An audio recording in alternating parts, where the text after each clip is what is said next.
aba amansane yena yedim Kumawood TV aba amansane yena yedim Sini papa bena upe biasha amansane winyano baby ya Kumawood TV amansane yena yedim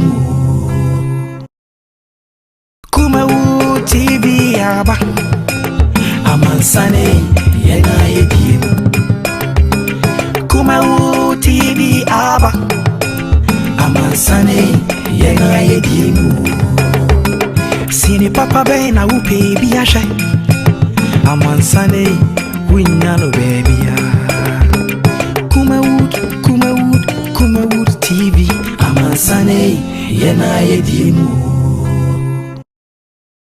Kumawood TV aba amansane yena yedim Kumawood TV aba amansane yena yedim Sini papa bena upe biasha amansane winyano baby ya Kumawood TV amansane yena yedim Kumawood TV aba amansane yena yedim Kumawood TV aba amansane yena yedim Sini papa bena upe biasha amansane winyano baby ya Kumawood TV amansane yena yedim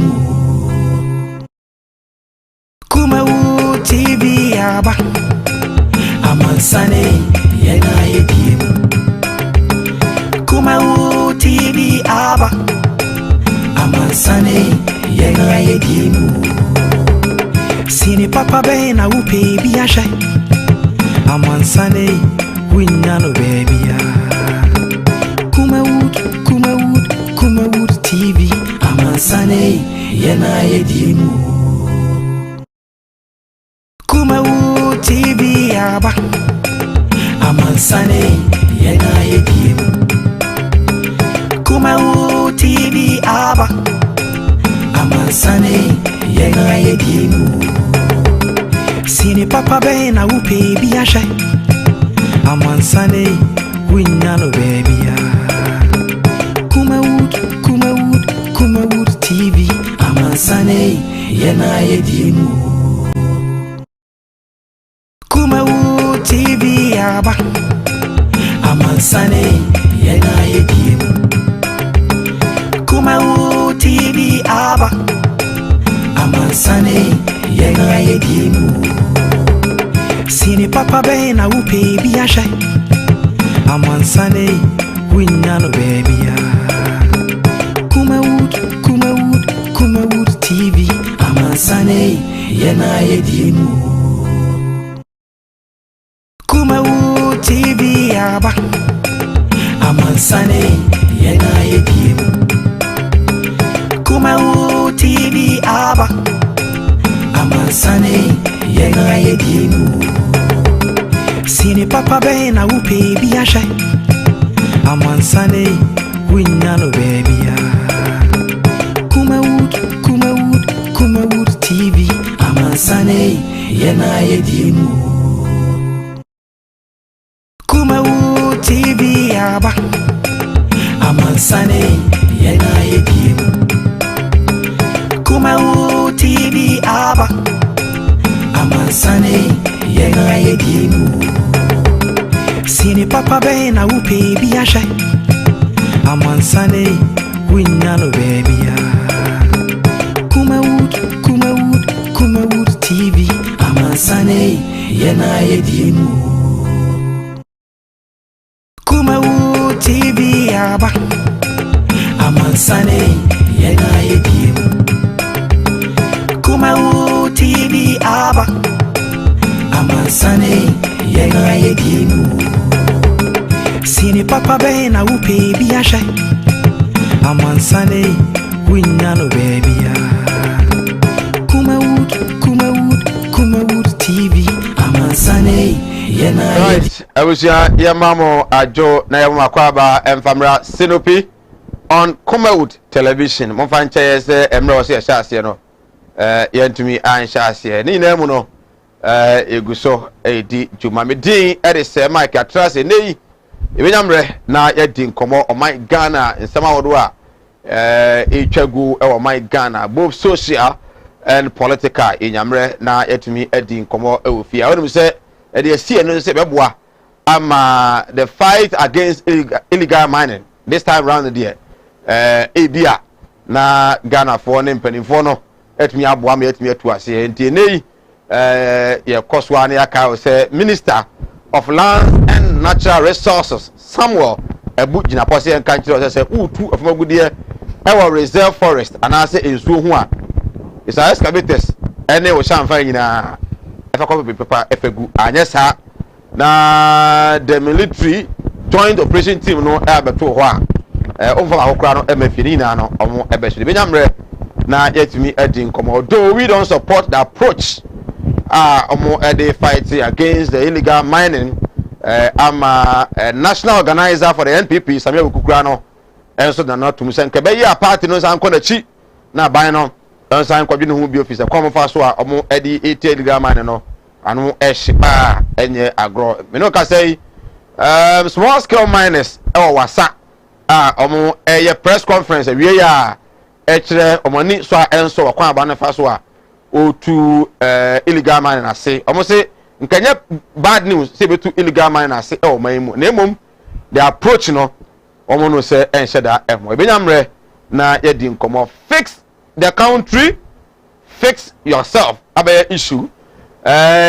abaya owo so no amanfo bi hu no say the modern bo e wo form o man no niam head ankoye e come the nkrofo ene fuel no 27 Ghana cedis 24 pesos eno no petrol na nya agro kra and this whole tank no okojina na say was obube 6-8 dia na nya agro kra from akra bi so fa ho a ten is empty empty is a pia nti dia no no the man for say no o man ni mo ayeten ene ma head ankoyi ne man koso nti na was say o mo demonstration on Friday and on betu just suppose for the man court nti ahwe ya no mo ntimi anye on Saturday and I'm betu just say well someone to me and tiansi abonten a wo Ghana ni bia wo so mani mo ayeden no enra 1 to 4 p.m.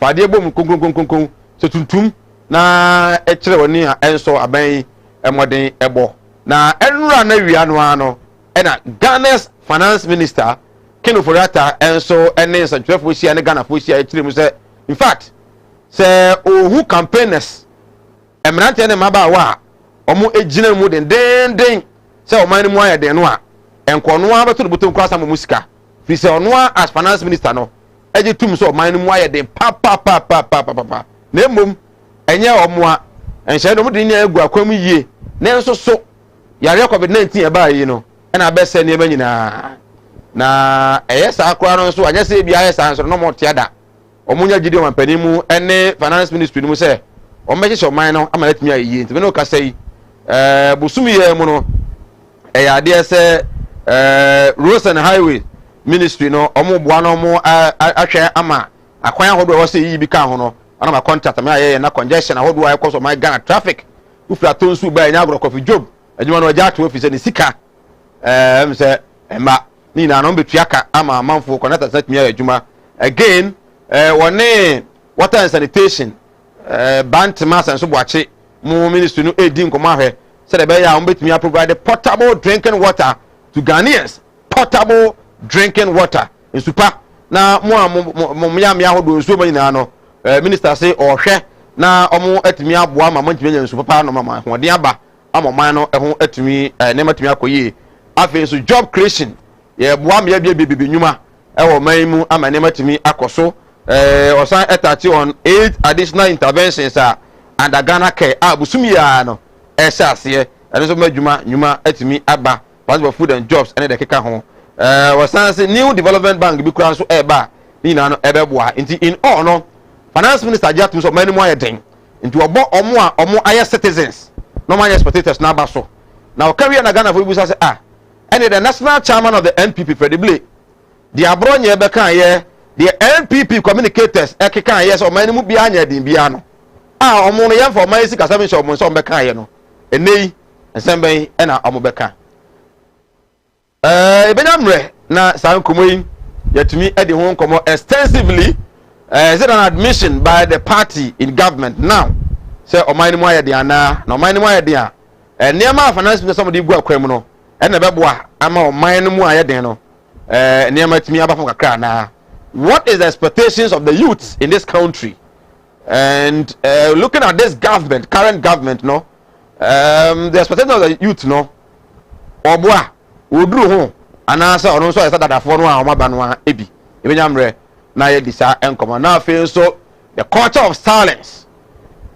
Sam Jonah ebe kan de brebi say ohunu say the esi kro no ye share for republic as gradually culture of silence no ba na eba kra esi kro because so kwa untimi nka o kan bia na hwe ani atreten Captain Smart there esi a enche ye ebenyamre na de ho nkomo bara uyi no free mu amanfo so kra tire say well Captain Smart there no kra so no ono ani su ene ne ban because assembly wa o kan se metie me kan e was say sebi me dey fie nyansa suku nyansa ene me media work de no e ka ho na matumi aka ntie bia na nunu bi na wanye intere juma pani e na de no but as I speak now Captain Smart e be in online TV and run the first show wonya over 5,000 viewers and omo hwe ye di Captain wuntimi nka ne nhye enye de obeka aha Sunupi nyamre na yetumi esi Sunupi Bosman Asari a member of the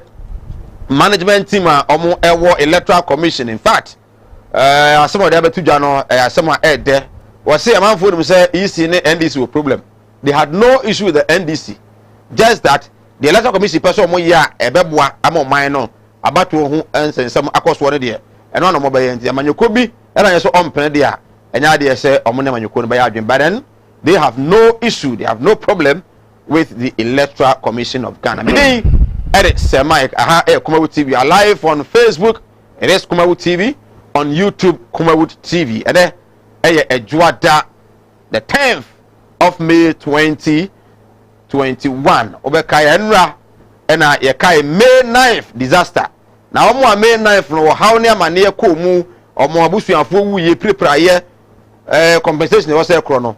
Akeka no mo no do na say omonsa entumi enkae well ana also na Mother's Day enyinya akwanya we so na Mrs. Dako Sam Dakus ne yere Mrs. Dako me director yere no me frɛ wa ofo no me srɛ uhu me score no me frɛ wa mfa ma me nyi so akwanya we na ye ma happy Mother's Day and afi e mai no me adwuma wa ha nyina e me wa ha nyina ma me nom and afi yere nom nyina no I'm happy Mother's Day.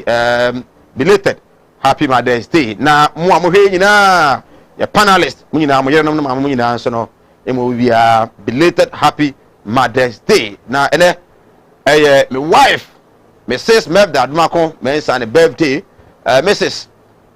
Onyame Oyster na onye okese ompejao na onfa nkonkan pa speed no de okro no oman no so ensene sa yamba seda Emfa Mala Muhammad Spiritual and Herbal Center, Kumawood Training Institute, have a God's Way Casket Shop, Tawhid Naturopathic Clinic, and have a God's Way Casket and a Bestland Estate Limited. So we now see a Senate the Jumedian Ebro. That's why I say, you know, for Jencha, a voicemail.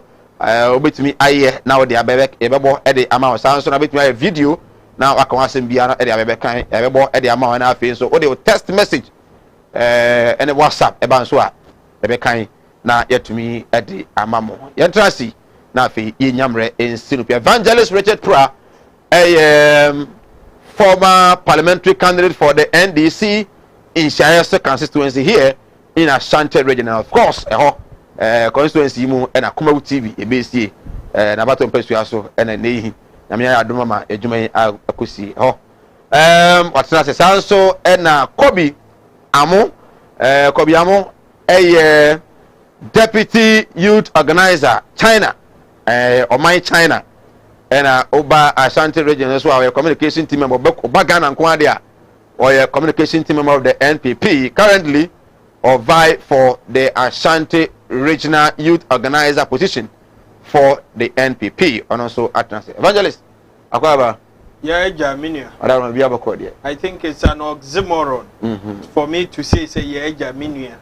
Und to me, yeah, and say, yeah, yeah, yada eradiasi say nanso waye adom na ode enkwa achayen oman no mu na ayedin nanso se wo nkwa wo ade yabai yembe kan ya no ntum yema obi amfa ye kasaboa enhye yeyem ye be kan no se na esitie na nsusu aso opaba Ghana fo nso anya so mfa so. I like that. It is aso pa eba. Yeah. So it's possible say if you are bit me aka ba yen so papa mba no correct senia o kan kire no na ye na adwen say o ntie ananso say ne wo pesa wo ye kura o ma wo nye obehunahuna wo ba ohun musuo nso a de nsese tu nipa no na akoto wa no emfa nsunso aso opa embre yen senia esi enra no okay enya de a ebeboa. Right. Oman panyini a waye demonstration echen obia wo Ghana ha ono ne beye oman panyini no mema obi anye demonstration. I think say healthy. Moga kwaba. Ya minia. Alaikum. Alaikum salam. Say nyame adom wo tena ne opiada. Na nkramofo no egu tiwia no. Ya. Wono machewia wono mowie. Ya. Ye be fa kwanya so na ya chia wono. Amze pai bona wono mpono. Eboa magana etimi so fa ne kuma pae den ifra nti ye de kwanya wo yeso bachia ye nuanom nkremfo na ya wo show mo Ramadan Karim na edu hospital ade wo say etimi ye de support so bia ye etimi amana o ka mentom nti no aja ye nuanom nkremfo ye chewo okay wankasa so mechia medas o trade ampon to trobo so kwame basadu ampon your tons you no boy wia o ma de pa chin ye ni die. That was the other money. Not the sign. Correct. At the sign. I on the Muja and a dear Fusani Fustro. You mood yet Trisukosi and now to a moody and I just say, Every in the baby, no beyond the Yanis. But last time I buy now, many people or Conono Cassette. Ufi China buy it, I'm saying, no, so why I can say, because I'm a coach and evangelist, I'm a Korean, I'm one to be. But I never knew Korea war one. Apotro. Aye. Let me marry. Now I say uni must so dey answer your problem. It was apotro now to what? It was after me we you know. And son na me who said me we answer me who marry. Me we answer. Was it? Who cross no be now. Me we answer me who marry. But very lovely. But still now that's you a lovely delicacy. I mean in fact it was so tasty. Say ye Ramadan. Or say to me tokono. Now the mouth tasty the delicacy of apotro. Wow. Come up. Well, evangelist. Senior. And on Mother's Day. Just yes. In a minute. I will be a 1 minute to a minute now. Yes. Moyere no Mohammed at least. For me, a Mother's Day. And yeah, Wife's Day. Okay. But okay. Well. A Mother's Day. And me mama. Ama ejewa juana ama ejewa kakraba pra owo abrim brasi commander negwa for abrim nti endra menene kasai nyame adom ne hoye na bekoso no mabona baso you see meneno ansheda antena peace mama 1 minute what some okay story here say what some okay kra what say take time no off meneno ansheda antena peace but the few years menene tena ye nensama okan ye insurance na o say obi anyankopon boy bia o de bibi dua no mu saa de no na say pia e ma nipa no duru pempen so a nyankopon aboso obeduru nti anytime me ye bibi a me feel say enye yi na I go into myself na ma kwatwe saa asem no then I forge ahead. Enti nyame enhira no. No enhira awofo nyina. Ekrom ha de. Amen. Wa wuni mo for the doors. Me wo maame fo bebre. For the doors. Yeah, omo mo ye ne wo ho. Omo ye maame nom. Ene ye omo so no gi atum se omo ma ne yen. Omo de omo doors pa. Me de ne doors chen obi a. Baran akosu hega. Maame sa me fe na akosu hega. O we ija he mommy happy Mother's Day belated. And Antivik and so Axim. Antivik wa Axim. In fact, mommy Chapa, happy Mother's Day again. Kobe. Mommy for Happy Mother's Day. I'm say ina ya we say ya wo fo say bi wonum echim ya wo yen.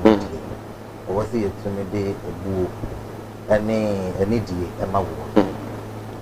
Ohene ba na ama se wa brahini poku. Owo me. Ohene ba na ama se wa brahini poku. Okay. Owo me. Ema. Ciao. Happy Mother's Day.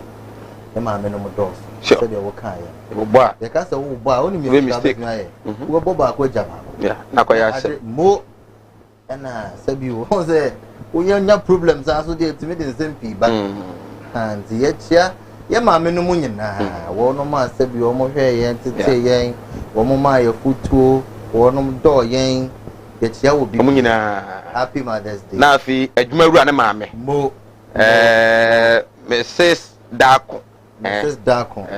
Because what did that Dako in Quare, Mrs. The first lady. Yes. Of this soil. Hey, producer, manager, executive. Yeah. The man. Yeah, the wife. Yeah. And an mammy. Happy Mother's Day to all of you. And one woman, the first lady of the Republic. Yeah. Madame Rebecca. Oh, okay. Mama. And then all first and second ladies now. Both former and then current. Her Excellency Samira Bahumia. Okay. Oh. That's what about me. I saw Moko from Pa. Debbie. Oh. Okay. Well, young share video in Ryanra and Samoa. Ghana's finance minister or the buyer na fi in Kiria and last week MPP for Befia in a board you almost a nanka ya compare say na omo twen and as say the buy no more comedy but yan ko the finance minister on the issue of fix the country na ibidinko. We've had some 79 IMF programs. The last one we exited not quite too long ago, and the president promised never again. I acknowledge that these are challenging times for many of us, and we, like almost all the countries in the world, are living through the worst economic crisis since 1918, the Spanish flu, and certainly since the Great Depression. Africa may potentially lose a decade of its economic growth because of the intervention of the pandemic. A time that has put a great burden on the necessities of lives and livelihoods never before seen in our recent history. Unfortunately, these external shocks have heightened Ghana's perennial problems, which we are committed to address as an administration. In extraordinary times, you should expect exceptional leadership from your administration or government. I truly believe we cannot ensure exceptional leadership without a collective effort from all of us. So I commend the youth for calling on government and leaders to be at their best. This shows the patriotism of Ghanaian youth, echoing the president's call to be a citizen and not a spectator. You have elected us to solve the problems that face this country. We will continue to work with you and other stakeholders to do just that. In the coming days, we will move swiftly to address some of the issues that the hashtag Fix the Economy have raised. First, I'm working with the Minister for Water and Sanitation to immediately ensure potable water to areas of critical need. Second, I'm working with the Ministers of Roads and Highways and Transport and Interior to address congestion along the major highways. Third, we are fast-tracking the implementation of the 200 million Jobs and Skills Program and Economic Transformation Program to enhance job creation significantly. This intervention is designed to facilitate new and expanded private sector businesses to employ more people. This, we believe, is a more sustainable way to rebuild this economy instead of expanding government employment schemes. Starting this month, we are rolling out over 8 additional interventions under the Ghana Cares Obatampa program. These will be in the health, agriculture, tourism, trade, digitization, science and technology, housing, and financial services. 5th, by the end of July, we'll have a new development bank capitalized at over $500 million that will provide long-term wholesale financing, not retail as happened in the past, to the private sector through commercial banks and non-bank financial institutions such as venture capital companies. Right. Yes, I am Makwaba. We a Keno Foriata, finance minister, then somewhere in Ra or the two judge. In fact, who are more organize that demonstration or any mason basopa their patriotism no mupa looking at say omano nemankuyi na omo anya spectators omanya hypocrite na omo etiaba bontebeka so omano nemankuyi no wajitum say enema enkuyi nemu maban no enema egu akwan mu affect e covid na ba ye no ena ma wanyina etumi aba. I think if leaders ebe kasa sese ya enka ebo pa na enra de omo ye yenso ne say omo anam so oman no enkuyi a omo ye demonstration no omo eye no on social media. I mean, evangelist. What response if free Kenoforata Waba? Me sure say last week na response na wunya no na favorable.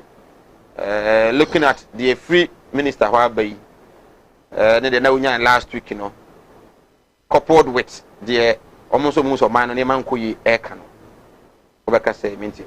Mada se memfa sa kwan we so na minchi a obi a agebre hwe Kumawood TV ene Jordan Nyumrei. Fix the country now. Omwa that's we are not fix you yourself. Omwa pushi say oman no how e wo mu empanyifo e de oman na hye omonsa no behwe no omaye ntotoye be ma how na free year so no omo pushi sa agenda no meka ho but yenya omo so Ghana for according to J Mensa ye did to me asha omo so ka kire say yen fix yen ye ho ebi kura nam so anodom pre edi atem we di Ghana for atem o use the word jimie ewo ne Twitter ya se wa be pa cha odie but empepa edidi atem a we di ye remfi sanso na ye rensu mfi achepa odiaba nti I think say eye fair and the fact still remains say we di atem say ye wo a wo kwan nye wo nanka wo pushi Nanado a handi over ama onwano ho Nanado now over 3 years 6 months ahead of him na wo de wunim se wutua to a eye Nanado eni ni nua oforiata ne omo eka ban no ho omo na ehwe so de ye ntotoye na wo sere se wo kwan ne yembeye na anodom press wo ye jimifo se wo bebisa bibisa wan kasa fix wa brabo wo a wunya nsuo wo a kane adundumi I think say ye wo studio ha me ne unyina ni mamane a ye wo mu wa ha mumu bi entumi nka emre so say ye ka culture of silence na meka ya kai me na kanea ye dundum nkanea we nyina achi no ya se me ye nka ukoka according to another dompre wo jimifo nyo no na beka na obi fufro na beka o say wan kasa fix wa brabo ye tini nyina Ghana for say omoda omo ase enchenche bia e wonafe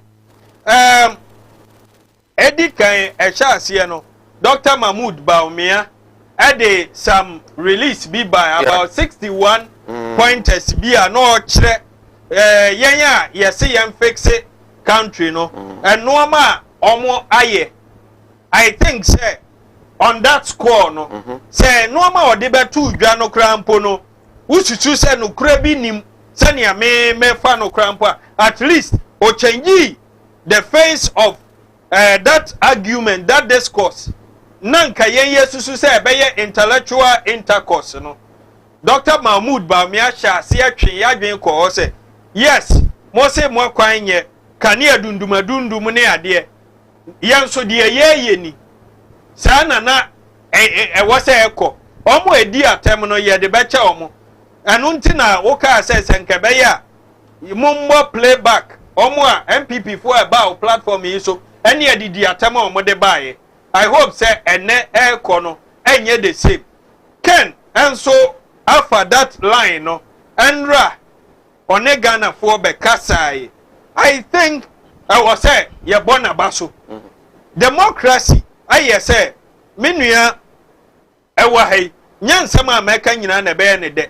Menim say America say omudi atem say ye gimi no. Enye ne star, wo hwe ne stature and the way all kasa me patronize no kakra. Or President Kofuo we ni bi ewo no mu. Oye giant pa wo hwe me ni mienu a ma yese entatia no. But me so me wo mosquito kind general mosquito we no. Oh the body ni ye obey mistake. Anunti going forward no. Omumma yen more of that. Na yen so yen komu ni yen bie mu nka say yes. Waka say mo aye we mu ye we. But enye enough per sika bosi amabo Ghana for 2 omotria amugu so edi bi guye so. And as we speak, ye top petrol 27 cedis coins egu echire not too long ago. John Dramani Mahama ekono na me yi 100 cedis a me ka me nya 6 gallons. And andananado me yi 100 cedis a and to me to 4 gallons. Me chrome ma me use 6 gallons. 100 cedis, 200 to me the mekoba. Today as we speak, 300 cedis and a dimbeko me chrome asan so aba. Which means 100 cedis be free. Sika mi nyano market tuya yanto market tuya mi nim sa Kumawood dia toto market tuya no mu dia. Sika no 100 asa free so enti me purchasing power ekofom ene cement obi de ne project bi ahyemensa de bia ye estimate no anhwe na me ya ye kohwini cement buo ana first around 24 cedis and also ukra 100 cedis unya 4 bags under John Dramani ma ene under Nanado Dankwa. The reality is that we 100 cedis one patcha wa 2 bags cry ho be yedin baby ye 52 cedis baby ye 50 cedis anunti sanka blocks dodo obenya cement bag bia unya 35 blocks nipa o twa so di no krama wo de a upeni ya 35 entinka with 4 bags no multiply by 35 one number no and then 2 bags which means you are getting only 70 blocks from 100 cedis. These are the realities. Samantha buo kosoro menua de kire ne say edan buo ekosoro senya wumpo na wusi a wo han dan ye nyina ye free ha obi abekọ ne fie either say ye wa wo de ana say wo han o rent so a menua de utua last year na last 2 years this time enko gina efie wura na nkoto anansesem nkire no ya tum wonso na wo ye wo de a anhwe beka nwuram andananado. What we are saying na say omon fix it on mine no menua this fix it thing nanado na sha ase His Excellency John Evans Atamils nyamemfa ne kransi obedi ade a ndi boso memiensa nanado friend Professor Doolittle professor o ndi akuma bi na oye na prof ka say the economy is broke near the economy obefa the President Kufuor di ja no na enye na nanado ka kire say if the economy is broke fix it sa say ya wo na ye de ahye wonsa fix it.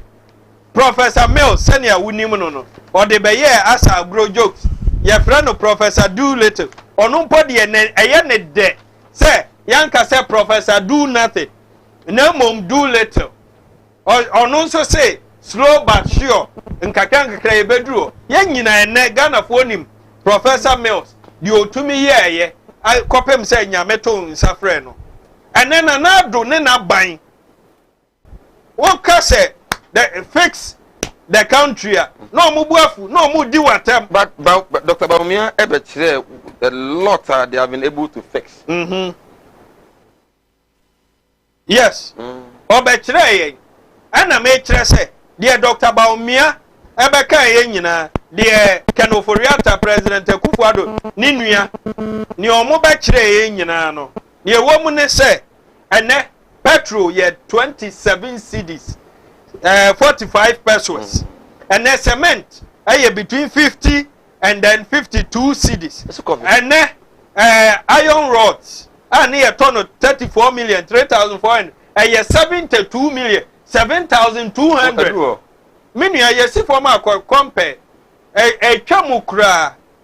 These are the realities. When I was away they get then who change address system who my Ghana card more change then and a Ghana card in the other after 1 year one or so call bank and now call service via ye bisa on the card no de ne Ghana card my ya all this what say a achievement yes me per se or mine ye do some pen suano and young kura card bebrege ade kura me card nko na hihye no card nko ka me per se bedru baabi enye card mpo me bo me dia computer na phone so me bibia wo so what you say ene ya ye card we wonim sese nka meto me voter ID dada no to twene a anka me sika bebre aka bank ene munu yi me de akoto abade but munu yi bank enje enti sika ye de ye we ne card ni nyina today as we speak emfa so obe na wo so what you say enti wo beka but me so me kire nse de obeka ye no ene digital address system ni ade no why na use ye de ye den but ye twa oman sika ye de Uber for we use pa Uber ma Uber bi e ma ne mfa unkopie eposo won address ni to me copy KVIP enso na bia ba bia wote no emben KVIP menua de wo mu ne se omoaye as oman no menua free China buy omo systems no they are working 24/7 glass nko a be bia glass oman yi me so ma pese Ghana bedru sam pempen so but wo ka se waye we na se enya dia mitumi yusu mfaso mba so a se sika no ahye washi sika no enti ya wonsam pika they should fix the country. In fact I was so more diase say 4 months 5 months into their government no ya kire mo problems e wo ho at least they will have time to fix it omunja ya atam didie no ye nja aka ne enja aka china ompa omundi atam sa but they say the mesa abayina no John Mahama NDC amamu good 5 years into your government na say John Mahama ekono Ghana need to petrol 16 cedis you call it a mess today we are competent we nya mess you turn 27 cedis obi wo form ne car a shorto baby o park here no say yankope 1 gallon umbrella akabe pono so if this is not a mess na mom 16 cedis a mess cement 24 cedis a mess but 52 cedis enya mess there menua nanado ene MPP omunja Mahama Dimbo if not for anything Mahama bobosia 54 billion nanado abobosia 172 billion and still counting. What do they have to show? There no more de chire Mahama betumi aka terminal 3 or betumi aka cycle interchange menua free China eba of our terminal 3 odu ono na yan say still original China of cycle no hwi wadu Kumasi odu kajetia ohun die si ho enti these are the things that oman bi o pese okona nim no oye John Mahama eye we na eye mesa what do you have to show right I wish I go so SCP. We are live on Kumawood TV. We find you on Facebook Kumawood TV. We nya SCP share na fe YouTube and so Kumawood TV. For yen share brand yan kan from my voicemail so the by be boss so na obetimi a video the opese oka na fe yetumi enso abo amanfo etumi ehu yene evangelist Richard Pra honorable in Shires constituency which na say Ghana for papa mananka onko joma na mu e wo mrase bejomu anya anyeyi sanso na deputy national youth organizer China and then Ashanti regional deputy Ashanti regional youth organizer hofo Kobi and I also AD Vajen Chenebra ni nyamre enkenkan ma Kobi mona mu fra kwantu mu eba at times ye tu kwan ne eba na ye humu politicians na ya ni busi ye won say ya na eya bro na mo boy ya na he made mention of no person compare we can say ye Kotoka International Airport to that of Ebia Heathrow ana say odebeko Dubai ana odebeko Beijing Airport of which ebia ni wa ye di menya so say do 16% kura comparatively mo ba no na Ghana for nda so pa o say ebeyi but I say mo ba ya say kura ana Mike Medase am say fix Ghana and ye kan ho asem sure ebio no enra yewura finance minister Oba Bontin by a press conference and indeed even young MPP for amebo no koya we have to say that fix Ghana a form for Ghana for Timemu for and maba ko mienu bi na enye den enkoye na sabio wonum e kan ho asem say let us fix it and indeed you accept to say be fix it Nemomo no on the Ghana there was 64 years of independence. There was one political party with 27 years. The end is evangelist will be free. In this 1957, you can talk about South Korea, you can talk about Malaysia, airports are hold with China and Dubai. One woman started from somewhere. If one governor has been in power for 27 years, now we're to me and fix here. Sabi, yeah, they are starting to see a fix it. And indeed, we are fixing it. Now, fast forward. Yeah, man, for boy. And there's a reason in here.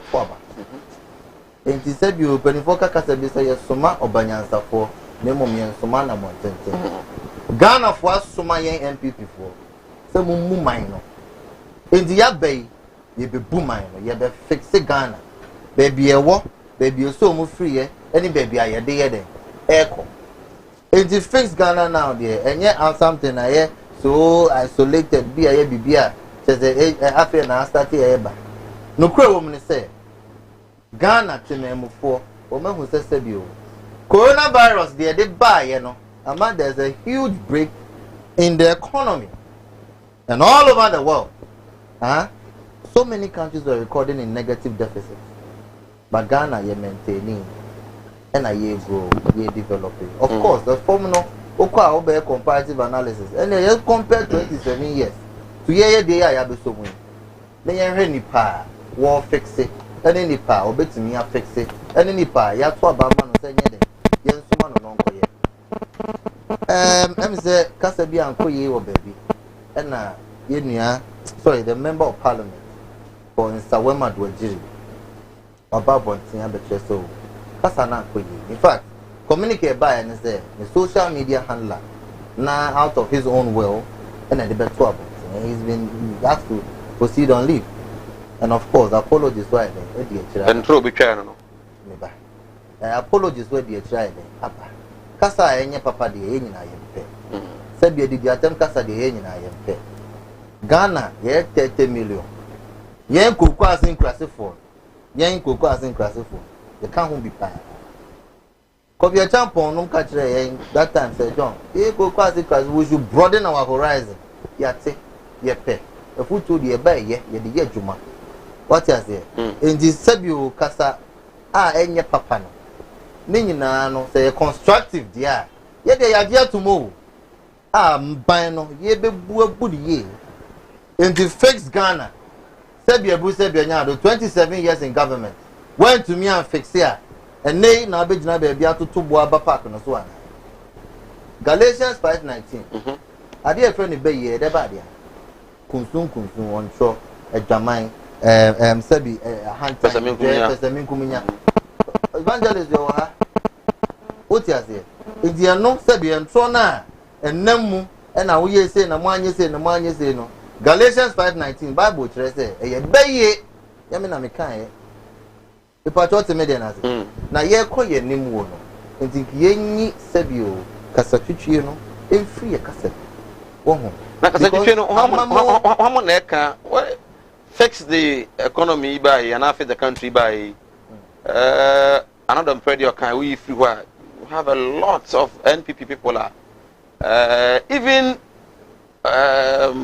Fredibly party chairman crowd your car na a share bufu say NDC for na a share say na man for say economy man more than no man munya den bia NDC for and a catch Ghana for say o man more than and I'm a Ghana for about because of man more than. Is that a right statement? Is it not even trying to insult us? No clear woman say statement are working. Una woka. Una wate na woka. Sebia bu sebia nyado. Enye bu ya obi be kan sama show bia no. Ipa cho tie me dey ni ba. Na mum the general concept of fixed Ghana now. Ya ade a ya so mo aye ye ho adwuma. Ya dia tum say Ghana na dia maye dia. We will indeed fix it. But why in any Ghana or who the so a COVID-19 na dey buy? Ye nani o Ghana heavy. Enti sebi o abute kakra kasade sebi kasabre kwampo na abaye den. Now, head of economic management team, Dr. Elijah Muhammad Bawumia. The response of the buyer, any the enra can for that be is it not in a sharp contrast? Contrast, kakra. You see, because he was trying to justify. He was trying to justify. Say, indeed, you have fixed, and you are still fixing. But when the statement now, one metese man more than. But the finance minister came out to say, "Omukro mo yes ade no, obo abaso," because or none of finance minister no say, "Ene man koye." But trust the government. The government can do it. His Excellency Alhaji Mahmoud Bawumia, the Vice President of the Republic, statement of the buyer, the point he stated, and he said, "A present continuous tense. Indeed, we are fixing. Yegusu ayeye. And a bibriosu or why I be ye trim. The part of was in the team ye power. Okay. And yes, sharp contrast, and then we are coming, we are coming. No queer woman is there. The bottom line is fix Ghana now. And I yes, it is a penny na betre, dear yaye, and in dear ye. Na yura, the finance minister swab betre so. And yes, I said we put ourselves in check. Na yet me boom and a boama in I am for any. So be contrast the way we no mono and on it. You see, a yana ye cough we be yen from the other side. Almost almost twisted, no machinations, no more done in some be likewise. I said you Ghana for cry muga, said the MPP for cry muga, but antissa. A patriotic million antissa. Obiani one said you be baby Ghana for a no. To me move for no. Young MPP for a form for grassroots for and you must be back home and Sabina and Koye na SEO. Fix Ghana now. And indeed we are fixing it. We fixed the lot from the breakages caused by the 27 years in government. You see, and they Kagana to say Malaysia, I think you're to sports. And they Kagana to say South Korea, but antisa because one president, one government, one political party 27 years in government. When you have fixed it, zero. Oh, sir. You're fixing, I think, Ghana and Malaysia. You're fixing, we are way ahead of so many other nations. Wow. And you have some see a bayer, dear. Sabia Busabia Yard, your bayer, and to me move forward to be with it. So we shall fix it. Utian this if almost the Mahama legacies. They claim that mobile went to me after 4 years in office. Went to me from Monsan Simubonka say health facility we, hospital we.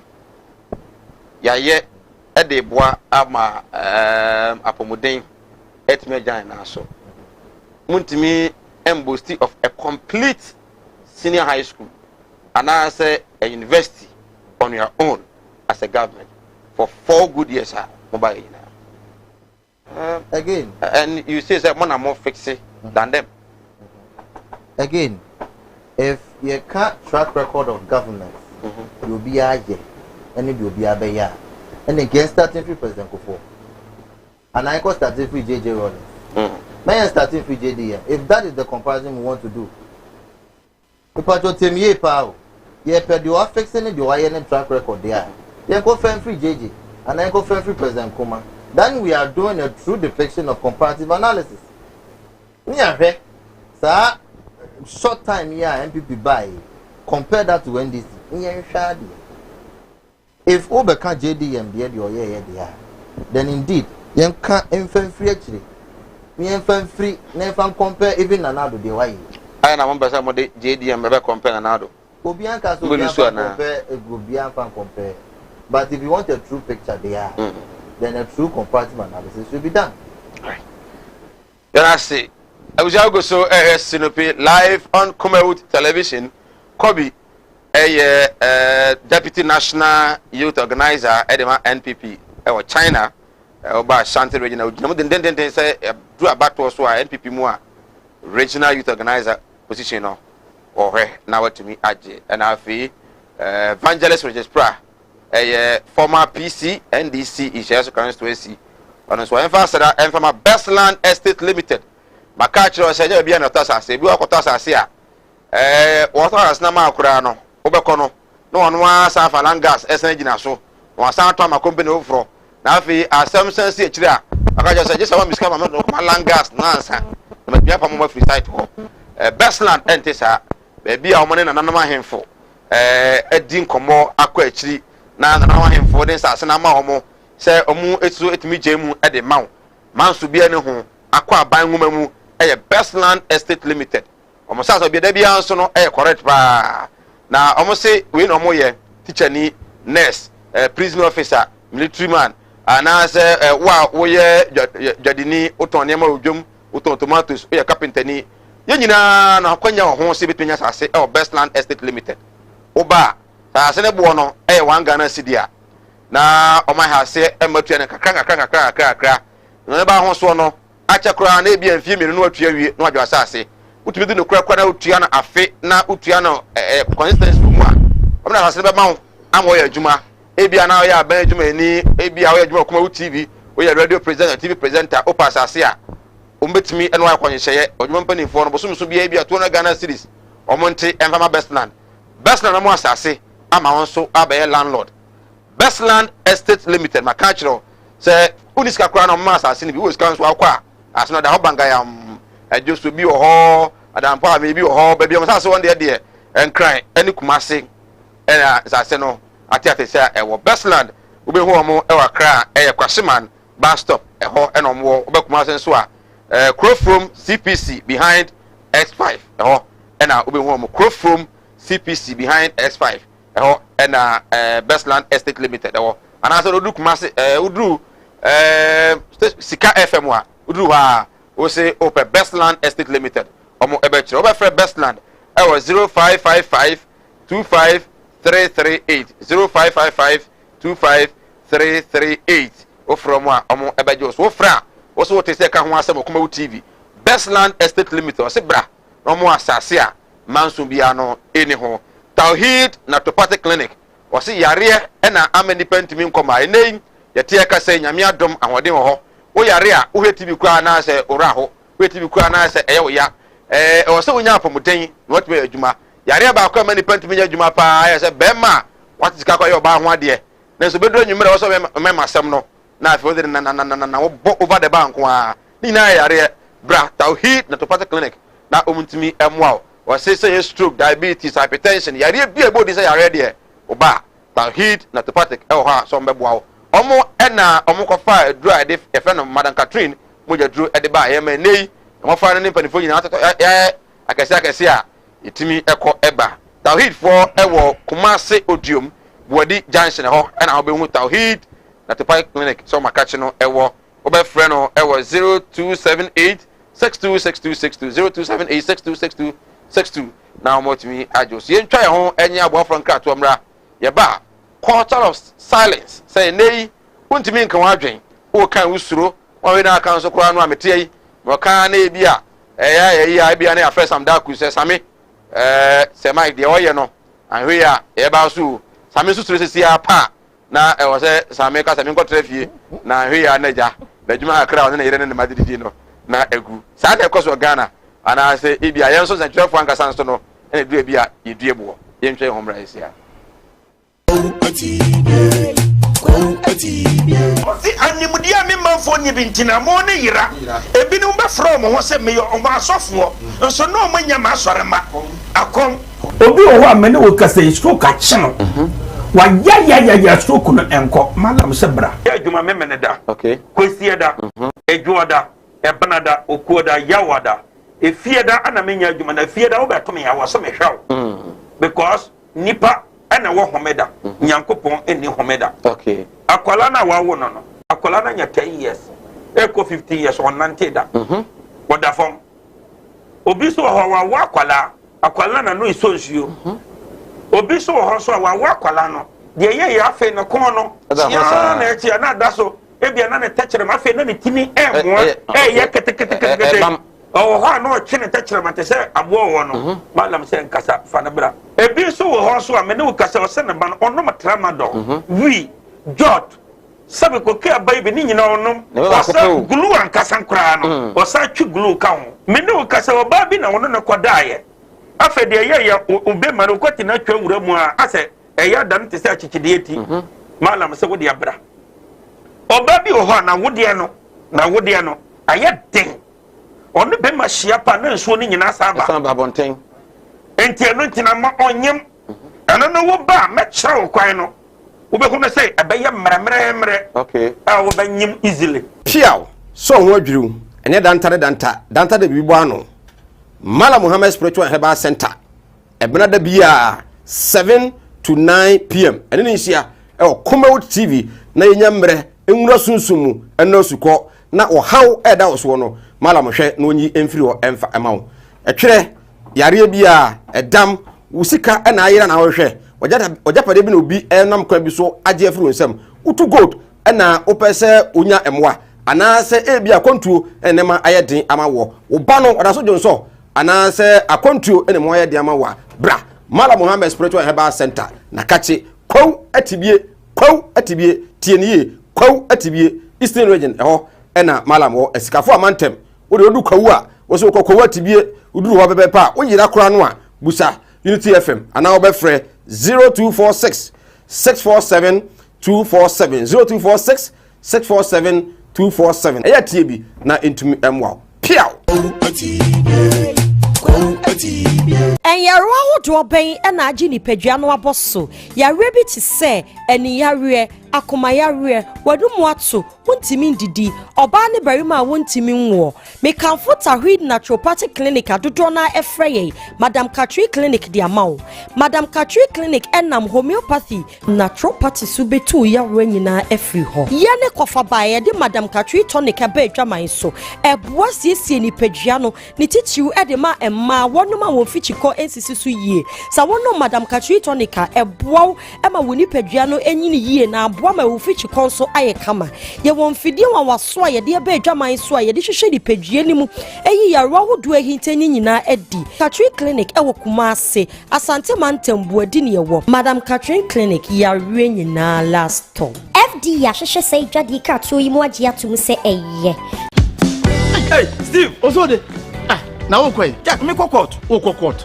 she wonti mi case no ade makoto land bia ma che se me wo hwa na wo ya ba na manso abusia asase wo ya asase ama sam na kodi court 4 years ni wo sika nyina asa aka mant no mabua ne ndemrem ye to asase a manso da so wa bra Best Land Estate Limited ewo omo asase won kan wo Kumase wo to asase wo Best Land wona otua ka pe o ma 50 bars of cement free And I say 750 blocks at the amount free or the can land no amount. And what you know, so when this is cry or the free, no would change a crack. What day? Or what the assassin free? Maybe damn message. I'm on the mama assassin myself. I'm a call. Open to me a telephone number na desk screen is on. Not free one says here. And I want to now court 4 years. What to me do 1 year?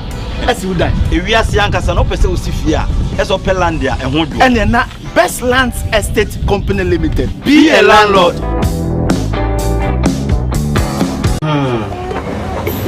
Well, I want to say free. Why the den? It's slower. We na fakoko we na say dia wa wonu tua wo fa say no mo ma ye dena ma me ti wo de we na na wo yere na mfa nkonkoye tiguma na ma me wai slower e busa yenko Kumasi na mo ko Kumasi Martin Luther. Oh, nah, it's been a long time. Oh, yeah. Missy. Minia, obra kwantu ya o. Semina na ma ya nke twene ni ahwedan yo. Na bisu ya pani asuma me. Semina me pada ka o Kumasi akamara. Na mi so ya chini. Ye nya da ka yi. Yeah, Nansani. Nansamu na that's why. What she am me we need problem cra.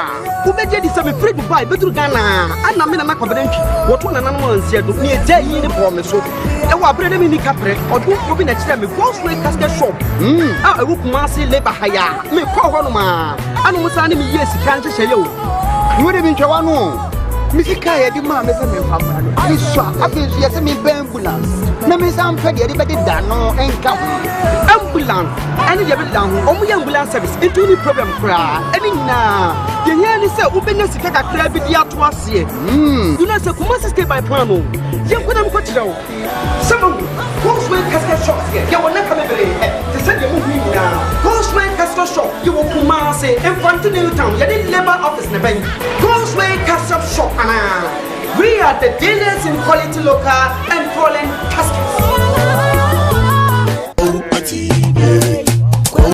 Right, I wish I saw my kwaba Ogoso Sinopi live on Kumawood TV. Wajen channel Fabra, yeah, fixing the country. How do we fix together?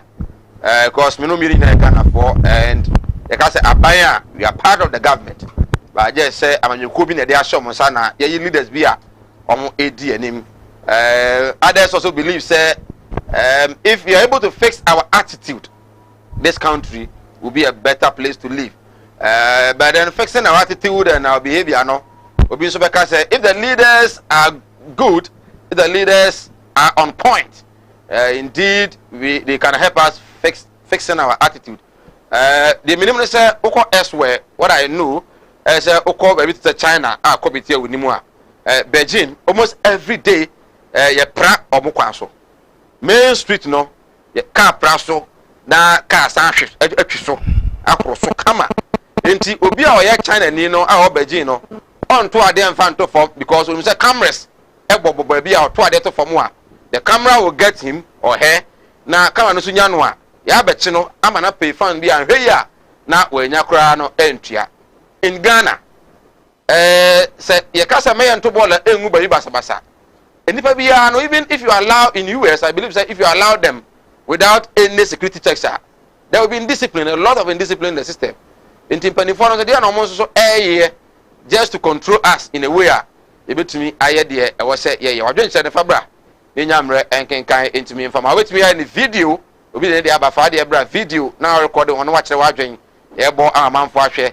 Also, obey to me after process by voicemail at the baby bo and the text message and I was a message so bad.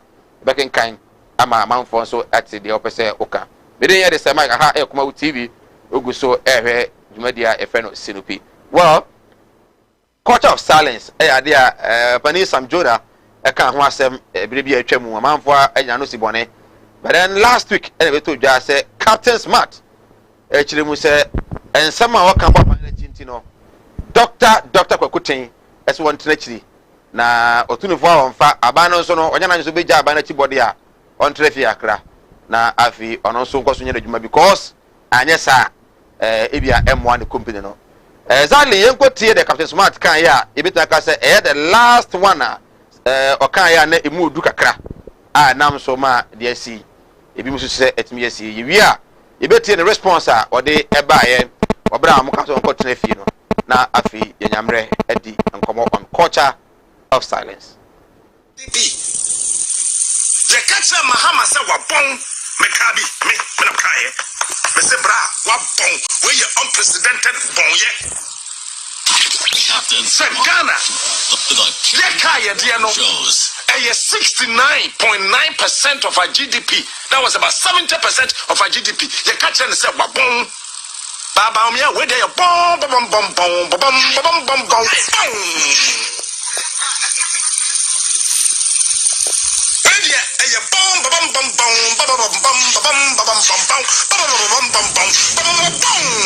Captain, means me no near Juma. Praise God, I will leave. I come from me because I am not a lazy person. Yes, my brain works, Papa. And I'm afraid, Doc. Doc is quick. Yes, that's right. It's Crawford, friend, who are buying the church on the letters from Ghana Revenue Authority, GRA4 Tata no Nina is because Yaseme Kasadodo. I'm saying GRA4 Tata so on the one sika na. Well, I don't know. These are the things he said. That's what he said. Yes. All because I say Captain Smart Kasadodo. Yes. I'm saying and then also ya catch them say me say 7. Nana Adone Dr. Baumiani Alancha Martini IGP. Omo ye Jimmy for. Now me say on air. No say yes, you said it on air. I'm so penny. Met me a kabibia we are saying. But to go to that extent, to say that the president of the land, the vice, the IGP, and Alancha Martin, omo ye Jimmy for there. No. If you can provide me with the evidence, I will apologize to the world and resign from your company. But your shows are recorded. Yeah, I mean, they are on Facebook Live. Conversation, the cost one or can say, and nam sa pressure nintino. Sene ye point juma. Obe pese anka ben tweme ho kakra na ade no mu dwoa. Pressure na yede man no bafoma. I'm so okay. If that is what is going to. Right, inti we Captain Smart and Motene Kano. In the first place no. Now we say under John Dramani Mahama economy ne man koyi we say John Dramani Mahama bon no hwe Dr. Muhammadu Bawumia vice president some of kan ye brand new position and obetna aban mu as a vice president in some waka as any no the two so kind of beka no we couldn't say or not pay the Captain Smart can we couldn't say in fact pressure no so na ma GRA for kura tata no but as if the Ghanaians say here adwan free sa area ho say GRA for kura tata no in fact Dr. Otis will try the tax here why is to say GRA for tata no why are we not looking there at that area not there as a Ghana for our interest is not there. But if really said the Captain Smart they can hear the question Dr. Otense Jerry for air Tatanwa. Why is he also not paying his tax? He can also tear them on mine meet me to do Bobrano. Why is he also not paying? So when you sack Captain Smart there, in a way no Jerry for Tatao. In the tax also tear them on mine no untiam famo mine na in fact the Captain Smart air can say yes then doctor is also not trying to help this country. I don't swear. Maybe in appropriate forum, in your doctor, Ebusana, Amano, Hono, and so what me actually move. But then we expect a general cresswa, or Mabontin, or Bitchy move at the Ama. Well, minty a quarter of silence. And they Mimaka contacted the Yasem. Emma and then cross for frame, then someone can catch them, you know. It would be nice. Not a crack. But I said, Abana, and I said, say the city where the Captain Smart here we are.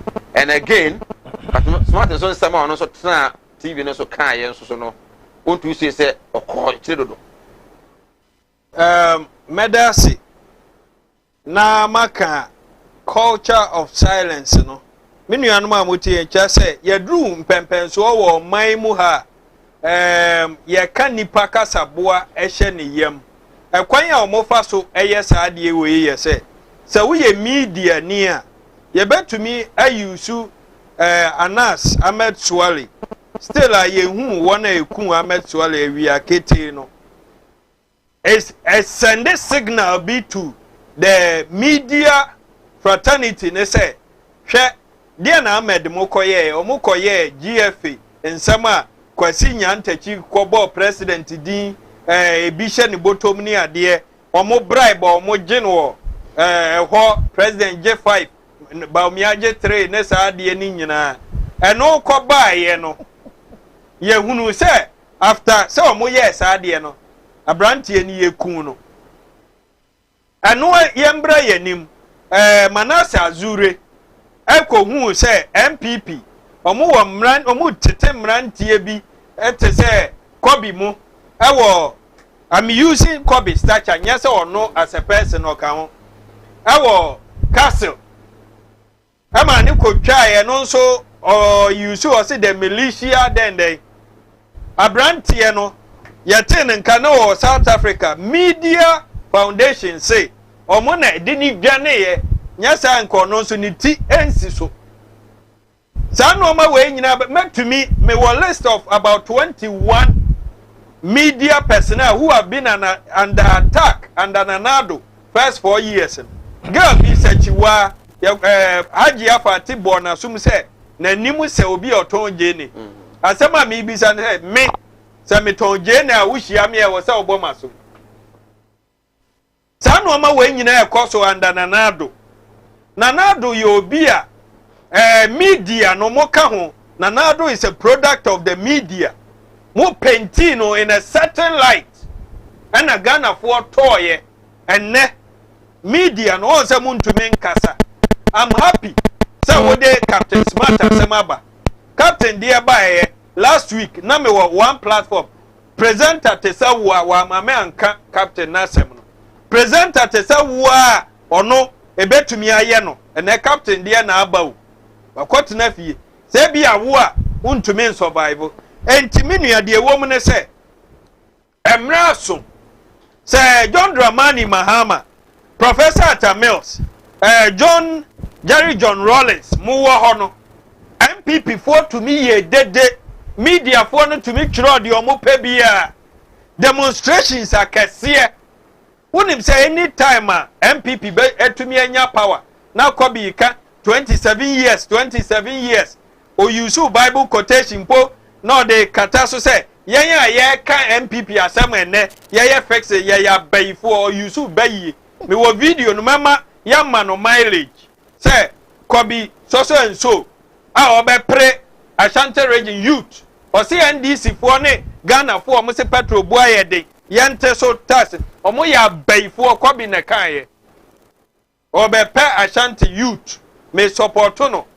obe maye jade tie Bible quotation no de ahye kire no wa blast ye said the omoye no enti Sam Jonah aka sembi wonim say Uncle Sam sa na ye frɛ no Uncle Sam yes ope Blackberry di on when was the last time Uncle Sam what say Ghana Sam say ode na no tum when was the last time but wonim nipa bebre en follow no na emre bi ye wo free press no wo column bi wo ho de bia ye gin o kire o man no de enko o kire na dwen but all of a sudden enekro ni o South Africa wa hu se Ghana and Nanado se ne akofikum senka ye se Nanado be ye president o ntuminda no Ghana fo dodo na ntuminda Manasa Azule wa ntumi anda South Africa no tumi ko die Eduardo de ti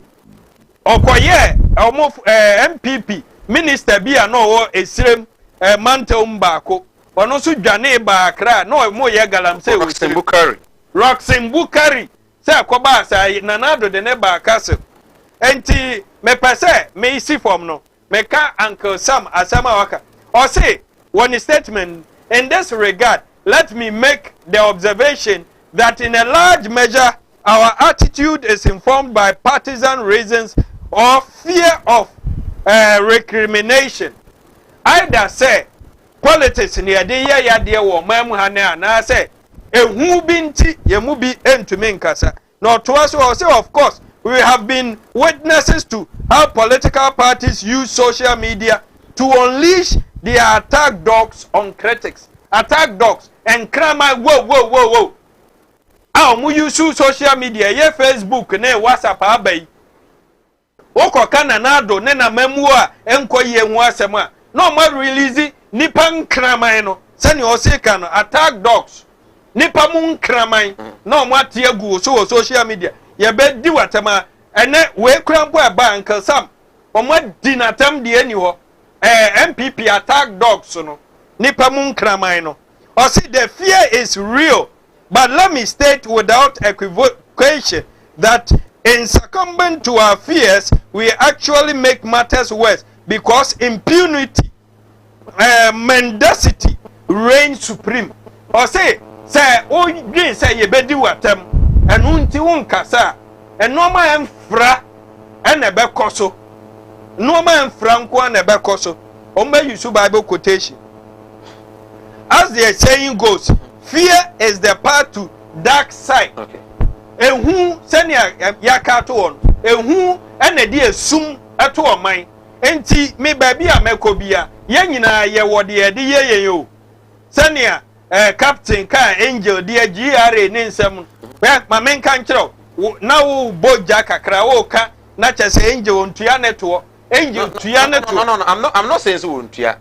So Suro say GRA for never so per the Captain Kai no say no crew mua it's not right. Yes, say no crew mua it's not right. So no crew nimu so ombra bonti me yina no angel me yina no. Yes, because the Captain Kai and say was it GRA for tata no my main cousin of fire.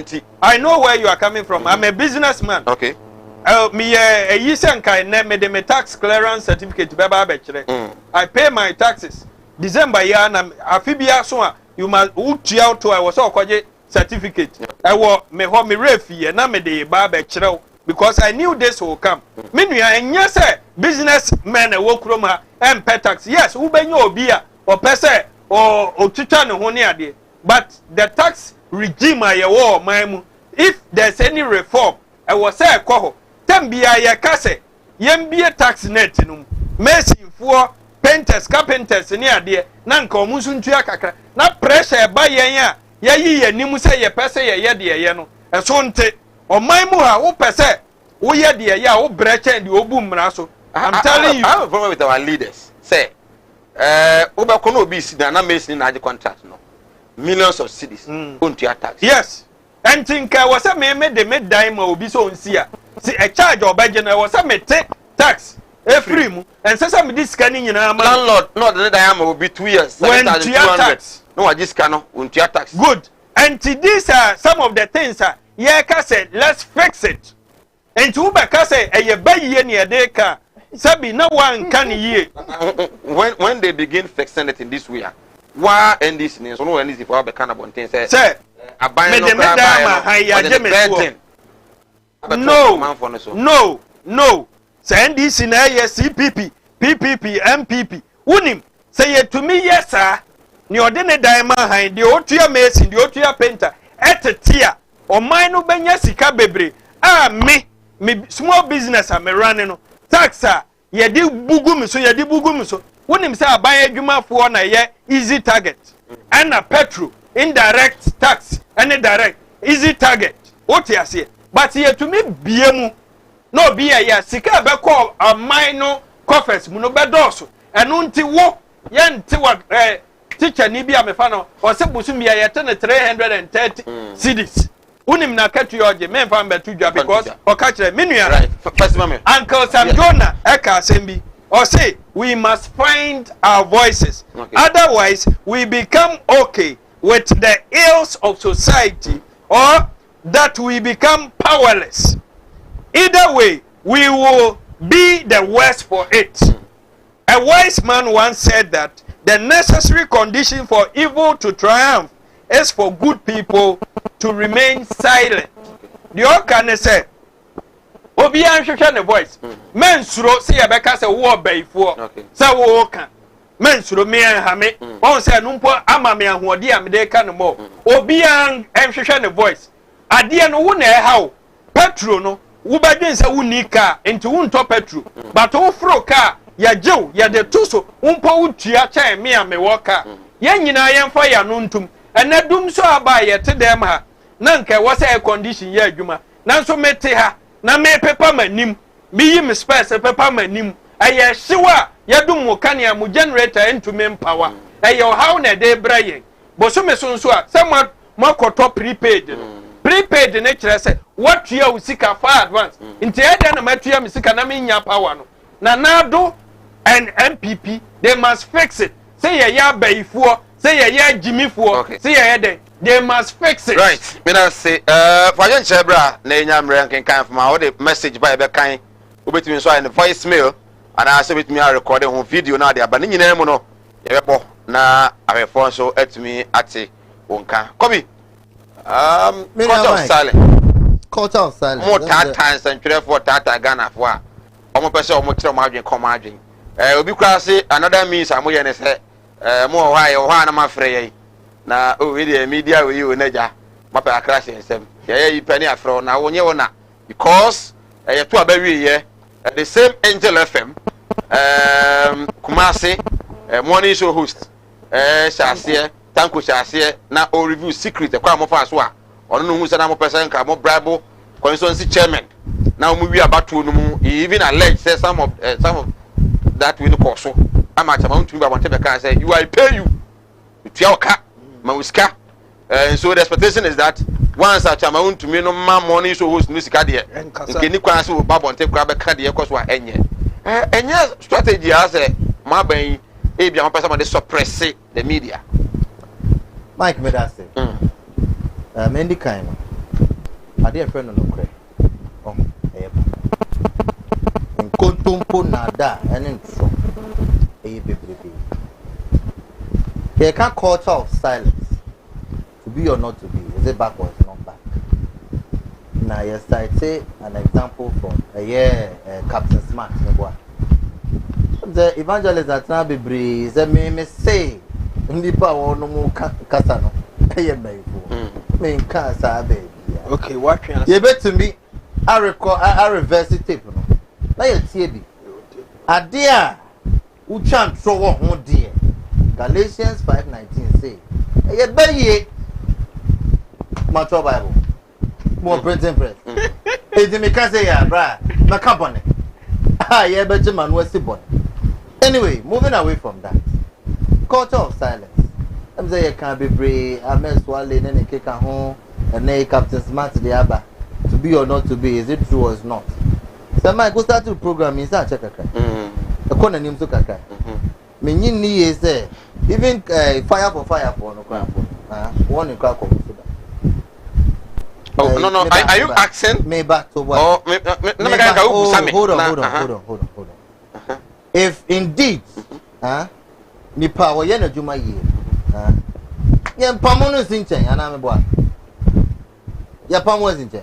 What did you matter me up on in jail? Maybe do what temper. The police bet you what and yeah, a matter of Cassetia evangelist and our Cassetia copy. No, would me matter? Now me was a verbal abuse about me so they are. My papa, I want police for Nadia bet you it's a criminal offense. Oh, that is different. Sebia Busebia Nyado, and yet idea was here for their buy Mona and MPP for NIC and NDC for NIC. If indeed we are Juma ye, you go according to your code of ethics from Samdakus Productions and Kumawood TV. Now we are Juma ye. Who has some problem beer. But then, copy me back. And you say, can say, you see, me back. No, let us say, no, Opa can say, since training the year, Juma ye. Only problem with the management and I say with people and that because Perina Captain Kano.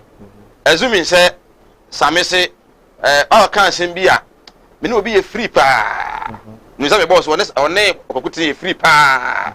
Easy, very close.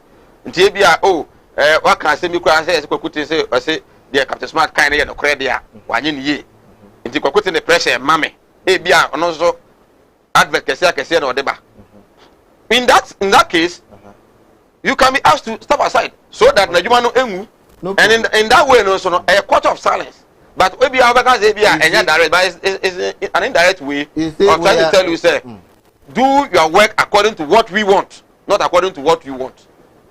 Wadaroma just make us the woman here sabi enipa mienu na enya ntawantawa yeah ena ba ko aba abonten abeka de ba ko ne kan yeah say wom say ni mbe na yehu ba ko fo America onu kwa di han onu kwa di fe say ko na wo ka ho asem say wom say ni mbe den yehu panyin wa ba abonten abeka sa panyin wa beka say ana say eye ba ko fo na ba beka say ni say no kre say nya no kre so di bi aka ho so ti bi afrim opanyin let's do objective analysis in as much as penino ebia wa 40 ebia on 40 we don't know yenye court yenye lawyer for yenye judge for political pundits we are political communicators from the regional level na yaba what the media na say say so am part there then some of the elements has to be interrogated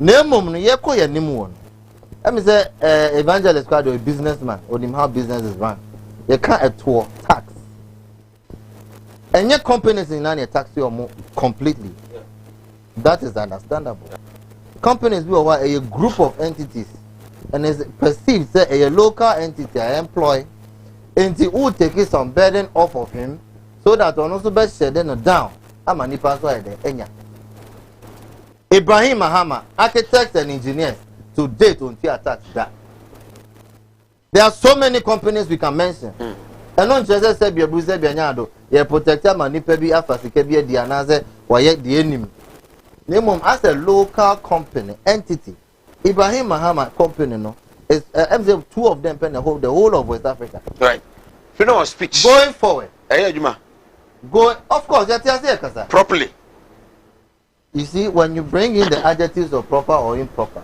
then it's subject to review because what the code of ethics are the year if you are men consent obi men the obi atem who use the word which is sebio kwasia aboa Jimmy beye ebi enu ni mu a what the media na say na emom ye ko ye nemu no code of ethics are the year juma na chere sebio what kasa I'm saying this because all of us in one way or the other we've been threatened on so many occasions but then ebia esu hu anam to you continue to you get the point inti well want to also say sansa dey century for so dey enye think ebia say abamu banifo bi yes say omunya na emwa na make say if indeed I establish say Mike na your pon be shia mo ase ma threaten one am threaten it me call police and go police it me ka say ma threaten nipa na criminal offense me prosecute me wo ho no sir however na Mike abet na say enu a ko be threaten me so be bomb ani so allegation as to whether it is founded or not we wouldn't know until we digress the issues on the ground.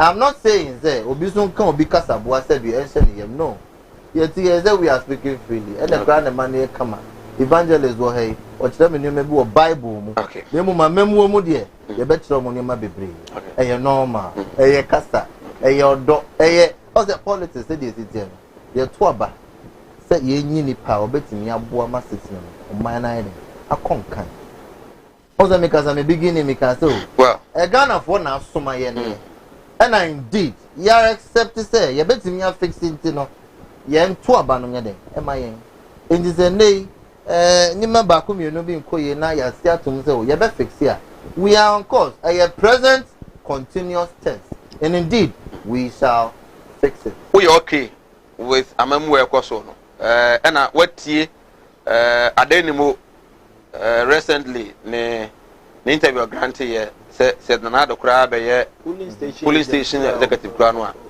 in NPP be lose because said ye muhu na who so betimi abo man no any party no he has failed totally who na say obo djuma me hu na say in a minute me hu na say owo mre wonanim se bi de wafom no wagye atum a wo ye ne ye na emum John Dramani Mahama ba ati ase say the polling station executives now are illiterate, whereas evangelists ha or a learned person in the NDC.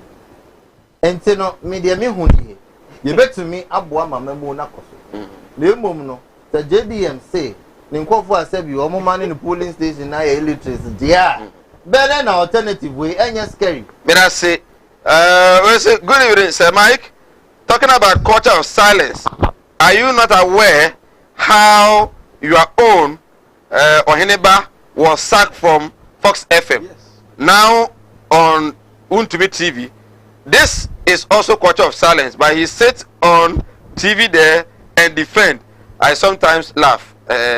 Joel Mate minim how to Oheneba is a colleague. We sat in the same classroom. I know he was asked to move from Fox FM to Takrade NYS Onko, and then he had opportunity to work with Untumi. Minim maybe me know anybody a bidding commander Babusano. Right, when you say please can I get a full statement of some Jonah on culture of silence? Okay, maybe we will try and do that. Good evening, Sir Mike. Kindly tell the NPP man to keep quiet because we are indeed suffering. They should fix the country and begin to prepare their handing over notes. Okay. And also the Abba, I don't know. Say, thank you for such a nice program like this, Mr. Host. I want to put it on Kobe that because he is hungry for the regional youth position, that is why he don't want to speak the truth. His Excellency Nana Akufo-Addo has failed us because almost all the Ghanaians outside the country are complaining except Kobe. This is Simon K. Ajman, 10th President, KNUST. Simon, Mr. Biaboko, Mechia Kabori, and KNUST for you now. Hi, Sir Mike, I'm enjoying your discussion. Tell the NDC man, evangelist, to come to Kutukrum and preach the gospel and stop preaching against the NPP. Okay, and also at the Abba. Or see, almost every Ghanaian is talking about the poor performance of the Nana Akufo-Addo's government. God is watching, and as Otumfuo told him, he needs nothing but only name. Why is he destroying his name? June, July, and so at the or the Abba, I don't know. June, July, or the Abba, I don't know. Right. I'm for so at the Omodio no video Abba, but I'm in kind winner. I feel young Kobo Momodiano na Yamshe Ewaha. We say, is he an evangelist of the apostle or an evangelist for NDC? Naomi, apostle, evangelist for NDC there. Any apostle there. So, okay, I'm some another kind NDC, some man evangelist no. Well, evangelists are of course CCC or so or so penny no NDC ni. We say this NPP man is not ashamed of himself. He sat in your studio to defend his government, the sinking nation with a sinking president. God is watching. Defender, and so the other free Abba, I don't know. I feel nobody audios no well, yanko na moedios kakama de abano, yamo. Na afi we are so the video aba na emia one and suntum emfa emamo.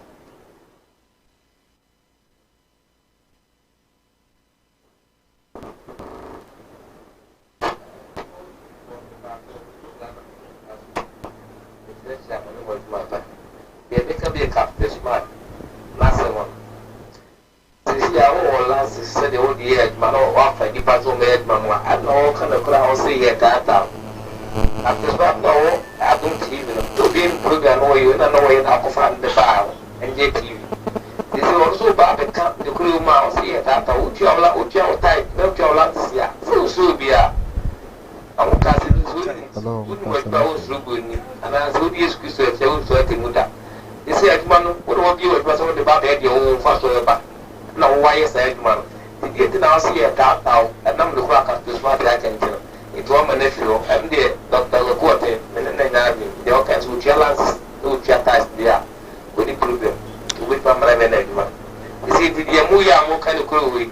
I said, good to my even a more than 2 more years, the Mulan Sabla, or to say, with me, I can't be all Perusian Picam. So to me, would answer if it was there. From the Arabella, no, I command I get the question. Okay. Next. Yes, no question. I have back with it. Sir, what way? And people now to Nini now to one man now, okay, if say or you to say we need to fix it, how to acquire, how to fix it. Causing fear to the media, they should then say, social media right now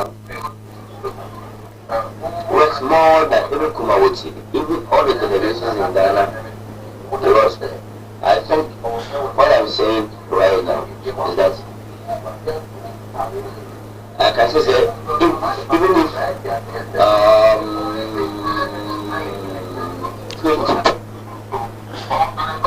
MPP quiet, let's fix the country. Mama Joe, in 24, the family in the Nana Award, the Sophie, Sophia. The Tamasina program here, we should be. Now, I told the person, Ma, I have for 4 man, young man, almost like almost so mine. Then you know, a premier question of buying. Now, smiling for me, I said, almost so mine or mine was Russia saying, the Brunel, then an mind won't be a little cold, and say, a young cold car, and cause a layer do a 2-year Juma, I go make Mrs. Sam. Now, so yeah, can I want to? And then says heavy dress our war and plus some a gamma some and no my answer for Tanqua and a 77. I am fully a do good man say. The way and my coso or mine we have one of former nice or mine a year pajama. You rear in your meat a kosha a bind. We will fly for young kind of person and then come us from one. A good man, and I was sell mine. No mine at the top on some. Good evening. After MPP, what you will say. You're allowed. Now, what we took him to make the queen. It would be. See a powerful baby. We are doing well, no country. No, one day. You say, your father, President Akufo, before any worries in company. The worries in Bayano, and your owner, and before ye. Not only be there, worries far. On my feet. Or is it by the Kuku yet? Or shall China or young children? The Americans who died to be more your own. You left the writer. Uncle back, no. Uncle find it left the Uncle find it left back and so just get you home. Right. Like I said, and I said, position of a baby in Okay. Okay. The friend John, Casafi, Central Region.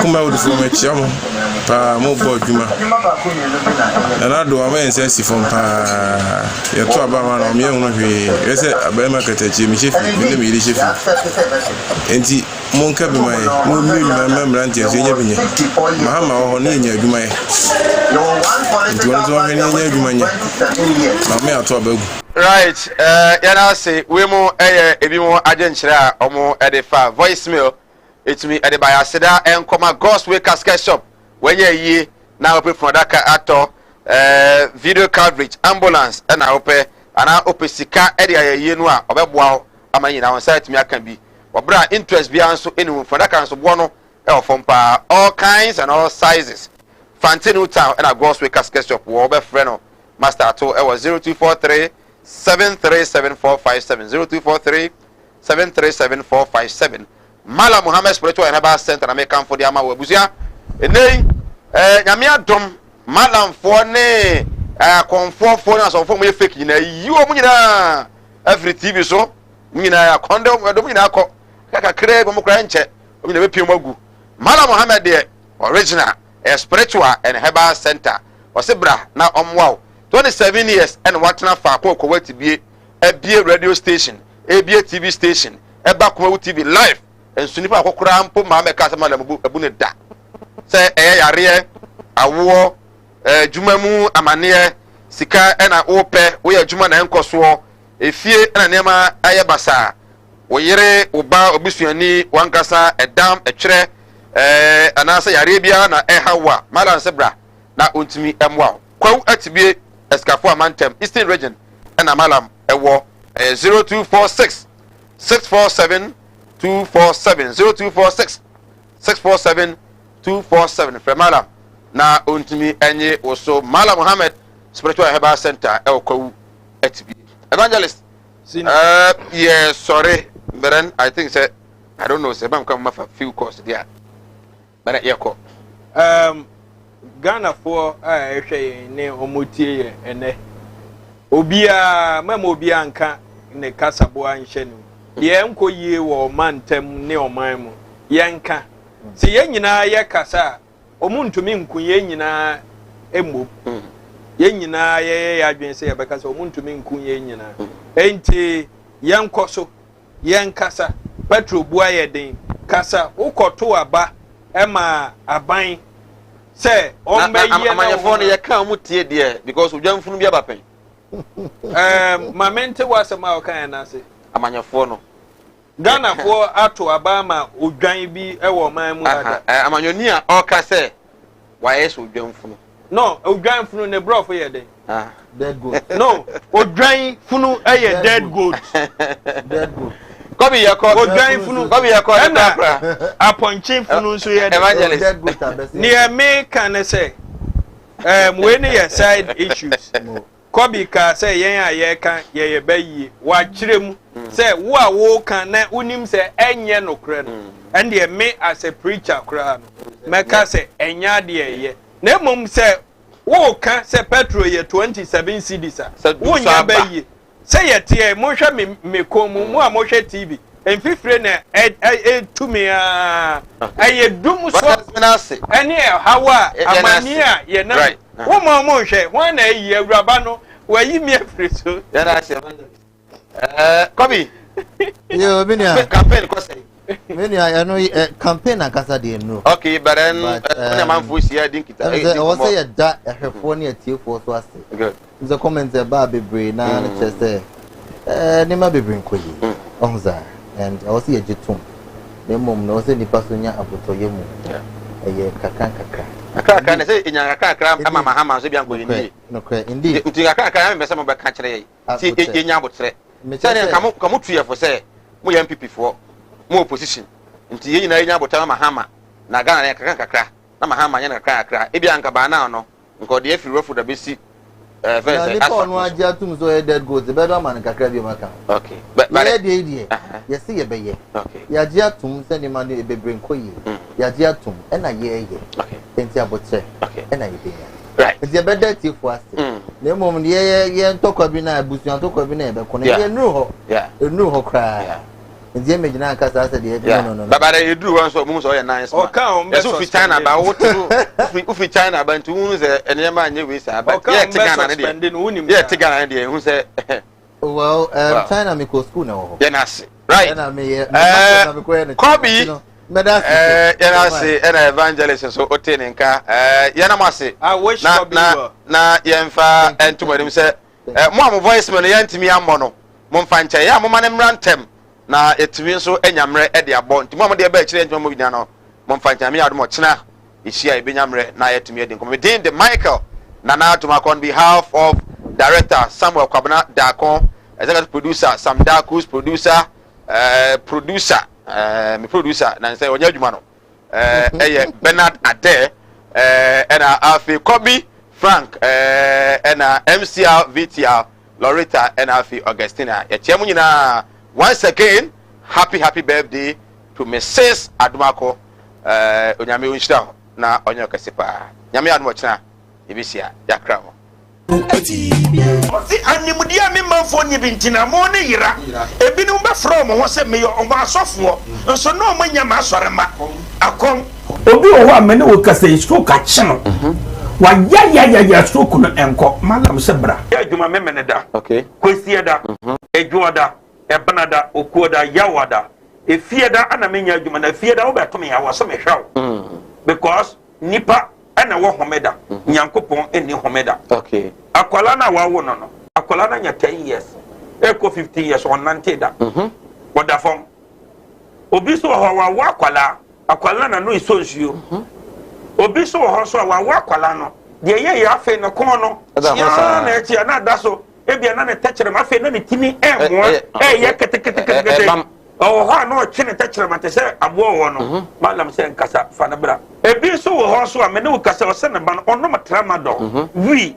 jot sabe ko ke baby ni nyina onom osa glue ankasa nkra no osa twi glue ka ho mene wo kasa o ba bi na wono ne kodaye afede ye obe ma no kwati na twa wura mu a ase eya dan te se achichide eti malam se wo de abra oba bi o ho na wode no aye den onu be ma hia pa na nsuo ni nyina saba bonten enti eno ntina ma onyem eno no wo ba me kire wo kwan no wo be ko say abeye mremre okay wo ba nyim easily piao so ho adwuru ene danta de bibo ano Mala Muhammad Spiritual Herbal Center ebena da bia 7 to 9 p.m. ene ni hia Kumawood TV na yenyamre enwura sunsumu ena suko na ohaw eda oso no mala mohwe na onyi emfiri o emfa emawo etwere yare bia edam usika ena ayira na wohwe ojapade bi na obi enam kwa bi so age afiri onsam utu gold ena opese onya emwa anase ebia kontuo enema ayeden amawo oba no odaso jonso anase akontuo enema ayeden amawa bra Mala Muhammad Spiritual Herbal Center na kache kwau atibie tienie kwau atibie Eastern Region eho ena malam wo esikafo amantem wo de odu kwawu a wo so kwawu atibie uduru ho bebe pa wo yira kora no a busa Unity FM ana wo be frɛ 0246 647 247 0246 647 247 eya tie bi na entumi emwa piao Enyaruwa hodo ben na agi nipadua no aboso yare bi ti se eni yare akoma yare wadumu ato wontimi ndidi oba ne barima wontimi nwo mekanfo tahid naturopathic clinic adodo na efreye Madam Katri clinic di amawo Madam Katri clinic enam homeopathy naturopathy subetu yare nyina efri ho ye ne kofa bae de Madam Katri tonic aba adwaman so eboa siesie nipadua no ne titiw ede ma emma wonoma won fichiko ensisi so yie sa wono Madam Katri tonica eboa ema woni padua no enyini yie na aboa ma wo fichiko so aye kama ye won fidie wa waso ye de aba adwaman so ye de hwehwe di padua ni mu eyi yarwa hodo ahintani nyina edi Katri clinic ewo Kumase Asante Mantembu adi ne yewo Madam Katri clinic yarwe nyina last time FD ya hwehwe sei dwade ka to yi mu agye atum se eye Hey Steve osode na wo kwai jack me court she wonti me case no ade makoto land bia ma chese me wo hwa na wo yaba na manso abusia asase we asase ama sam na kodi court 4 years ni wo sika nyina asa aka mant no mabua ne ndemrem ye to asase a manso da so wa bra Best Land Estate Limited ewo omo asase won kan wo kuma so to asase wo Best Land wona otua kape o ma 50 bars of cement free and I say 750 blocks at the amount free or the can land no amount and what you know so woni sika kra or the be free na wutua kakra wonti omo di asase free me da message nyina omo na mama asase am mesrɛ fa me ko wo betimi afa telephone number na desk screen so no na free won sesi a and I want to court 4 years what me do 1 year as you die ewiase ankasa no pese osifia eso pelandia ehwo dwo ene na Best Lands Estate Company Limited be a landlord.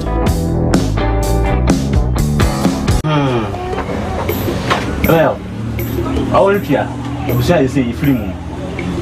Why the den the slower we na fa ko ko film na say dia wa wonu tua wo fa say no mo ma ye den ma me ji wo de we na no yere na mfa nkonkoye diguma na ma me wai slower ebusa yenko nkumase munko nkumase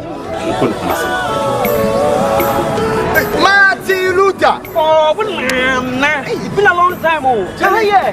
Missy, Minia, or Brapon to Yao. 7 and 9 and 13 and Yasha Dion. Your penny, mammy. 7 and 9 Padak, look, Marcia, camera. Chini,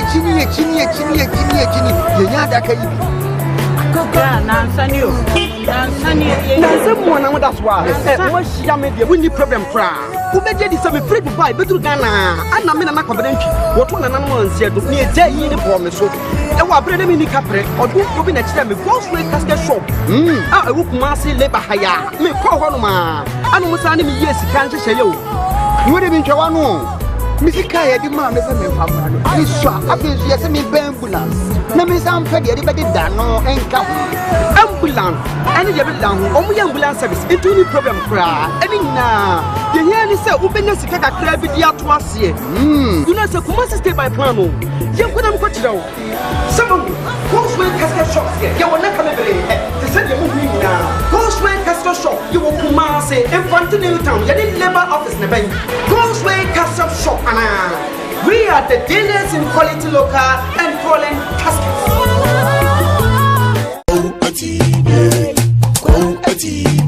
The animudia member for Nibintina Mone Yira, a binumba from was a mayor of our software, and so no mania masorama. A come. Obi o wa mene wo kase stroke a channel. Wa ya stroke no enko malam sebra. Ya juma memene da. Okay. Kwesi da. Ejuada, ebanada, okuoda, yawada.